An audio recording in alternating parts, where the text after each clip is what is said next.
Hey everyone, I'm Farah, and I'm 28 years old. I highly recommend you get your snacks with this one because it's going to be a long ride. You see, my life has been a whirlwind of ups and downs, and honestly, I never thought I'd end up where I am today. But hey, let's dive right in. Like I said before, I'm Far, just a regular girl who's had her fair share of struggles. You know how some people have parents to guide them through life. Well, I didn't have that luxury.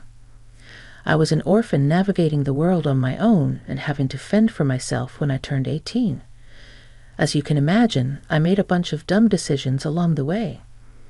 But wait, here's where the plot twist comes in. Despite all the chaos and uncertainty life threw at me, I scored a full-ride scholarship to a decent university. Can you believe it? I went from feeling like I'd end up on the streets to having this incredible opportunity. I decided to take advantage of this and major in both finance and media, a combination that felt like the ultimate power move, mainly because I didn't know what else to do. Fast forward to my graduation, I was ready to take on the world, armed with my dual degrees and a determination like no other. I felt like I could conquer anything, and I was ready to prove it. But as we all know, life loves to throw curveballs.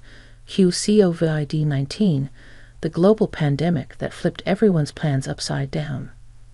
Suddenly, everything was uncertain, and the world was changing at an unprecedented pace. Like so many others, I had to adapt quickly. I knew I had to pivot if I was going to survive this. I began exploring remote job opportunities and diving into the world of online work. Turns out I had a knack for things like affiliate marketing and content writing. My background in finance and media turned out to be the perfect combo for this digital landscape. And here's where things get even more interesting.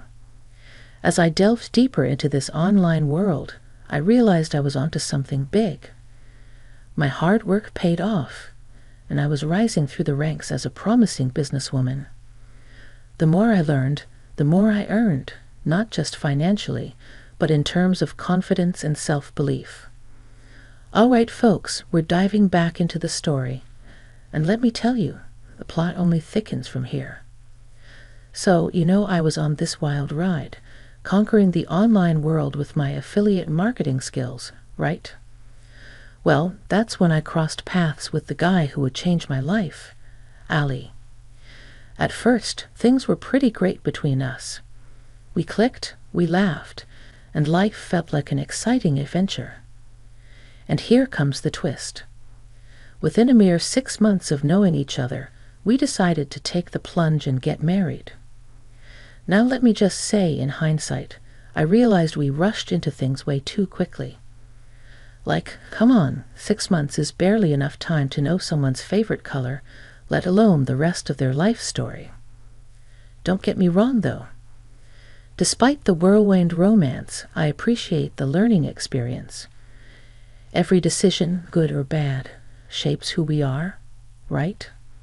So yeah, I learned a thing or two about slowing down and really getting to know someone before signing up for a lifetime together. Now let's talk about Ali's reaction to my work. When he first asked what I did, he kind of brushed it off, like, "Oh, that's cute. You're dabbling in some online stuff." Little did he know, my little online gig was about to blow up in a major way. I'm talking viral posts, the kind that sends your follower count soaring and your bank account doing the cha-cha. Suddenly, I wasn't just pulling in a few bucks here and there. Nope, I was raking in some serious cash. And guess what? I became wealthier than my own husband. Yeah, you read that right. And here's where the drama ramps up. Ali, bless his ego, wasn't exactly thrilled about the whole situation. Imagine this, a guy who thought my job was some adorable little side hustle was suddenly staring at my skyrocketing bank balance, and well, let's just say he wasn't jumping for joy. I could practically see his pride deflating like a balloon. Then one day, he approached me with this BS. Hey Far, you know I've been thinking about your whole online thing. Do you really believe it's a sustainable career? What do you mean? I mean, don't you think it's time to consider something more stable? It's nice that you're trying this out, but come on, let's be realistic. You're not really making a significant income from it. Excuse me? Are you saying my work isn't worthwhile? I make more money than you. This seemed to tick him off because I swear I almost saw the vein in his forehead burst. No, that's not what I'm saying. I just think it might be better if you focus on something more concrete, like finding a steady job, or even just staying home and taking care of things here, like a traditional housewife. Ali, you have no idea how much effort I put into this. I've worked my tail off to build my online presence, to connect with people, and yes, to make money. I faced challenges, learned new skills, and grown so much in the process. Yeah, sure, but it's not exactly a real job, is it? It's not like you're bringing in a substantial income. And let's face it, it's a bit embarrassing when people ask what you do. Embarrassing? Are you serious? This is my passion, my hard work, and my success we're talking about. I'm proud of what I've achieved, and I'm not about to give it all up just because you don't see the value in it. Look, I just think it's time to be practical. We could use some more stability, especially with everything going on in the world. And if you stay home, you can focus on making our home comfortable and taking care of things here. Ali, I'm not going to put aside my dreams and all the progress I've made just to become a housewife. I deserve to have a fulfilling career that I'm proud of. I deserve to chase my own goals and passions. And if you can't support me in that, then maybe we need to have a serious talk about our future together. We argued for hours and hours, and I was so fed up with him that I left. For some context, after we got married, I moved in with Ali and decided that I would rent out my place for some extra money on the side. But with the way Ali was acting, I was second-guessing staying in the same home as him. So I threatened to leave and go back to my place till he could figure his insecurities out and stop being mad at me for making more money than him. Okay, Farah. I'm sorry for bringing it up. You're right and I'm wrong. Please forgive me. Don't go, please. Well, I didn't see that coming. It was almost too easy. This is what we call foreshadowing, folks. After Ali promised to support me, I thought things would get better. But nope, that wasn't the end of it. The very next day, I got ambushed. Not by ninjas, but by Ali and my mother-in-law, Salma, both ready to give me a piece of their minds. They shouted at me, berating me for not heeding Ali's advice and continuing with my stupid online thing. I was caught off guard, and their words felt like daggers piercing through me. I couldn't hold back the tears. I felt trapped and utterly defeated. I had worked so hard to get here, to build my career and my life, only to have it torn apart by the very people who were supposed to support me. And it didn't stop there. They decided to make my life even more miserable. They loaded me up with household chores and tasks, leaving me with no time or energy to focus on my work. They were seriously determined to sabotage my success and break my spirit.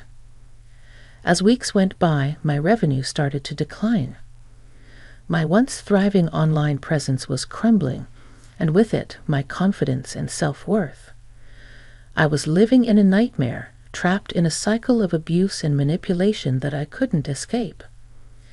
Every day, I'd sit in front of my computer, trying to salvage what was left of my work, but the weight of their insults and demands was suffocating. I felt like I was drowning, unable to catch my breath, let alone regain control of my career. The worst part? I started believing their insults. I started believing that all I was meant to be was some brainless housewife. I was stuck between a rock and a hard place.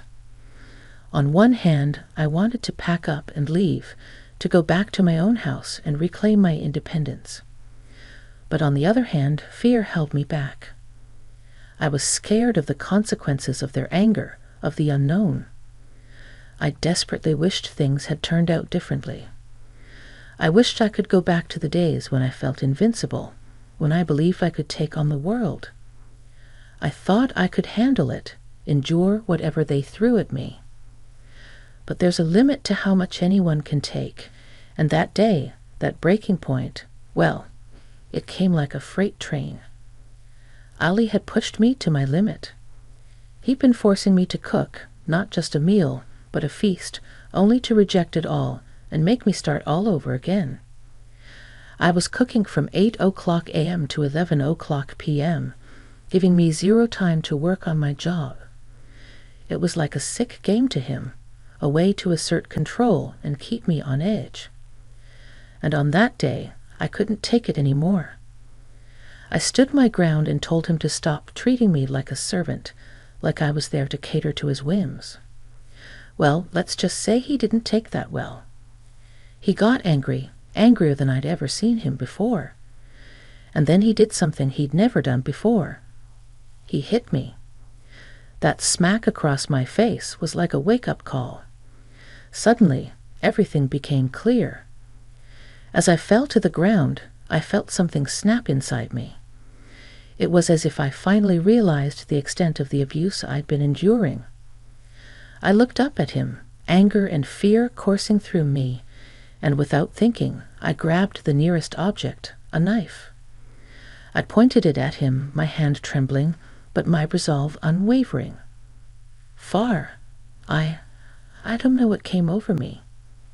I'm so sorry. Please hear me out. Crap. Why did I just do that? His apologies fell on deaf ears. I'd heard the excuses before. I knew that once that line had been crossed, there was no going back. So, with a knife in my hand, I told him that I was done, that I couldn't do this anymore. I said I was leaving, and this time for good. With the knife still in my grip, I quickly went upstairs to pack a bag, gathering all of my essentials. I walked out of that house, ready to call the cops if he so much as looked at me. He started blubbering and crying, as if he was the one who just got assaulted. And that's when I knew that I could never love him.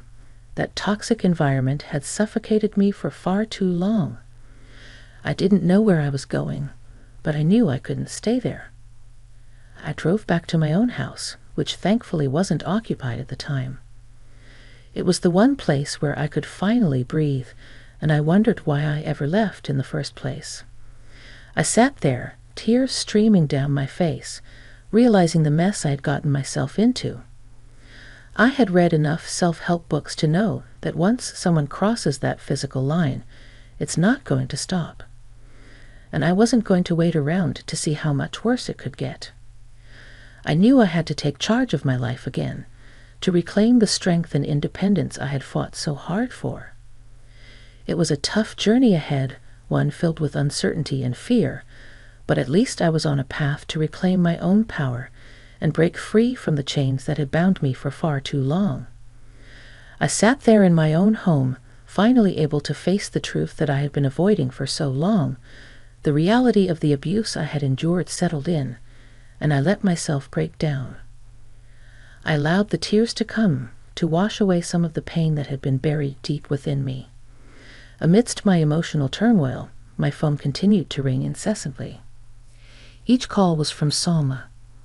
I had been ignoring her calls, hoping that if I stayed quiet, she would eventually give up. But she was persistent, and eventually I answered. My voice heavy with exhaustion, Salma's voice on the other end sounded different, sad, almost defeated. She pleaded with me to go back to Ali, to sort things out, to mend the broken pieces of our marriage. Her words were like daggers, reminding me of the twisted web of guilt and manipulation that had kept me captive for so long. I scoffed at her words, unable to believe the audacity of it all.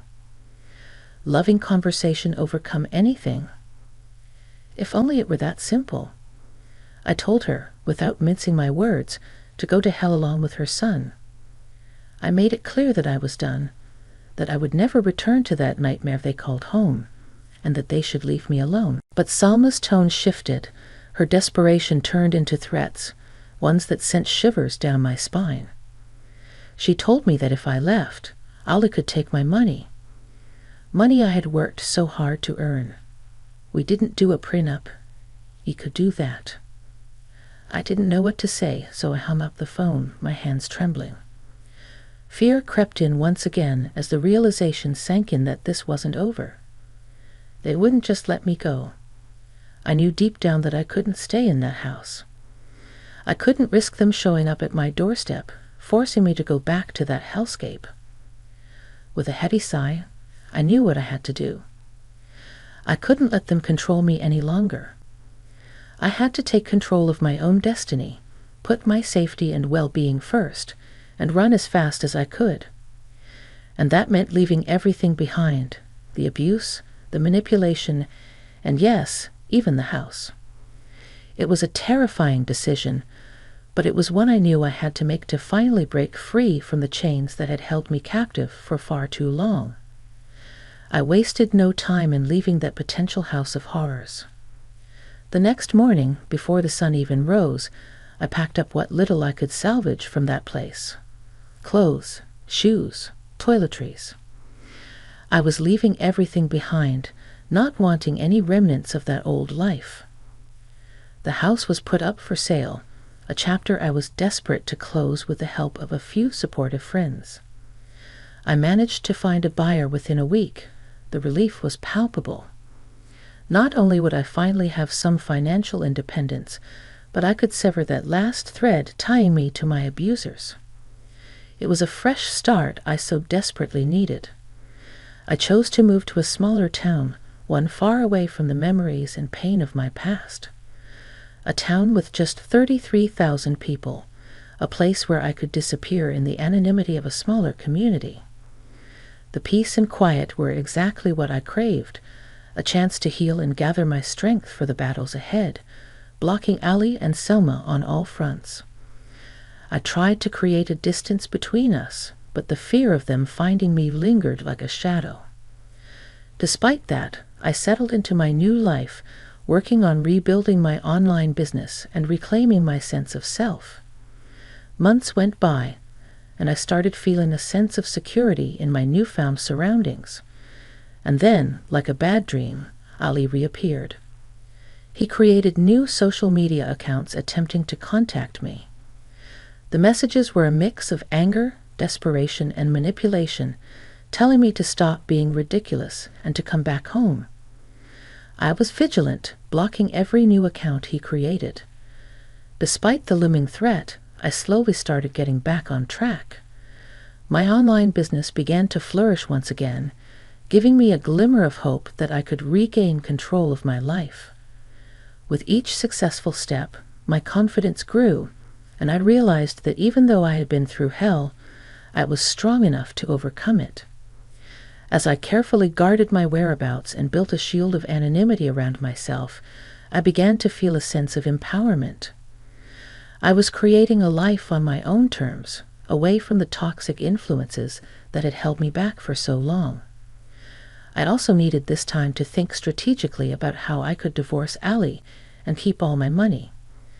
I was thinking of a postnuptial agreement, but I doubt he would accept that considering he wants me cornered and desperate. Ali upped the ante when it came to contacting me, because he would make a new account every single day trying to contact me. Of course, I ignored his growing threats and excessive pleas. But one day, he said something that gave me shivers. "It's been months now, Farah. Why are you still hiding? You don't think I won't find you? I swear to God, if you don't come home this instant, I'll burn your house to the ground." I couldn't believe it when I received that threatening DM from Ali. His audacity to think he could still control me after all this time was infuriating. But I wasn't about to cave in. Instead, I blocked him as I had done before and refused to engage. And then silence. No more new accounts, no more messages, no more threats. It seemed like he finally got the message that I wasn't going to be his victim anymore. But a week later, I received a message from a friend back in my old town. It was a shocking photo. A mugshot of Ali and Selma, both caught in the act of committing arson on what used to be my house. I quickly did my goggles and found that they were indeed arrested for arson, with Selma stupidly revealing that they thought there was someone else in the house, and had they known, they wouldn't have done it. So now they're also being booked for conspiracy to commit murder. What idiots! The twist was surreal. They had actually tried to burn down that house. The new owner had managed to catch them in the act, stopping the fire before it could consume the place. The sheer audacity of their actions left me stunned, yet I couldn't help but feel a mixture of emotions: shock, anger, relief. Knowing that they were now behind bars awaiting trial brought a sense of vindication. They wouldn't be able to escape the consequences of their actions this time. With their hearings pushed far into the future, they were stuck in a stinky, crappy jail cell, unable to continue their torment of me. It was a strange mix of emotions. Part of me still felt the fear of their potential threat, but a bigger part of me was relieved that they were finally facing justice. Right now, I'm working with a lawyer to ensure that I am protected when I divorce that scumbag. Wish me luck, you all. And if you have any advice on how I can sever the ties with that family fully, please let me know. Thanks for listening to my story.